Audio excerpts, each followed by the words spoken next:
బాగా ఆలోచించండి. కొన్ని పురుషుల గురించి చెప్తాను. 700 కోట్లలో పెళ్లి కాని నీకు ఎవరి భార్య? ఎవరు భార్య కాదు. ఎప్పుడు భార్య అవుతుంది? చేసుకుంటే భార్య అవుతుంది. ఎందుకు చేసుకున్నావా? ఊహల్లో ఉన్నావా? చేసుకుంటే భార్య అవుతుంది, చేసుకుంటే భర్త అవుతాడు. మరి దేవుడు ఎవరికి దేవుడు అవుతాడు? ఆలోచించండి. అందరికీ దేవుడేనా? అందరికీ దేవుడైతే అందరూ ఆ దేవుణ్ణే నమ్మారా? 700 కోట్ల మందికి సృష్టికర్తే దేవుడైతే 700 కోట్ల మంది సృష్టికర్తనే నమ్మారా? చెప్పండి. నీకొక దేవుడు, నాకొక దేవుడు, వాళ్ళకొక దేవుడు, వీళ్ళకొక దేవుడు, హైందవులకు ఒక దేవుడు, ముస్లింకు ఒక దేవుడు, మరి హిందువులకు ఒక దేవుడు, సిక్కులకు ఒక దేవుడు, ఇంట్లో ఒక దేవుడు, పతి ప్రత్యక్ష దైవం, ఈడు దేవుడే. ఇంటిలో దేవుడు, దేశానికి దేవుడు, ప్రపంచానికి దేవుళ్ళుగా ఈరోజు మనుషులందరూ కలిసి ఒకే దేవుణ్ణి నమ్మనప్పుడు దేవుడు ఎవరికి దేవుడు? నీకు నీకు నీకు నీకు నీకు నీకు అందరికీ దేవుడుగానే ఉన్నాడా? చెప్పు. వివాహం కానప్పుడు అందరికీ భార్యనా? అది ఎలాగవుతుంది?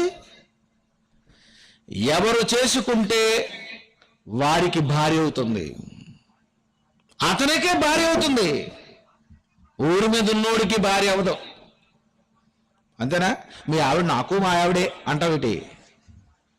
ఎలాగవుతుంది? చేసుకోవాలి. నిజంగా నువ్వు నమ్మిన దేవుడు దేవుడే అని తెలుసుకున్నావా? ఈ ప్రకృతిని కలిగించిన దేవుణ్ణే తెలుసుకున్నావా? లేకపోతే ఎవరినో తెలుసుకొని దేవుడని అనుకుంటున్నావా? అందుకే ఈ భూప్రపంచంలో దేవుడు ఏమనుకున్నాడు తెలుసా? ఈ ప్రపంచ 700 కోట్ల జనాభాకి దేవుడు టైం పెట్టాడట. టైం రా మీ అందరికి, నన్ను తెలుసుకోవడానికి మీకు టైం, కాలం. నన్ను తెలుసుకోవడానికి మీకు కాలం ఇచ్చేస్తున్నాను. నీకు 20 ఇస్తాను, నీకు 40 ఇస్తాను, నీకు 60 ఇస్తాను, నీకు 80 ఇస్తాను, నీకు 100 ఇస్తాను, నీకు 120 ఇస్తాను. లాస్ట్ ఆ టైం దాటిపోతే అయిపోయింది. అప్పుడప్పుడు అంటారు ఏమని, మేము వెళ్ళేసరికి డాక్టర్ గారు వెళ్ళిపోయారండి.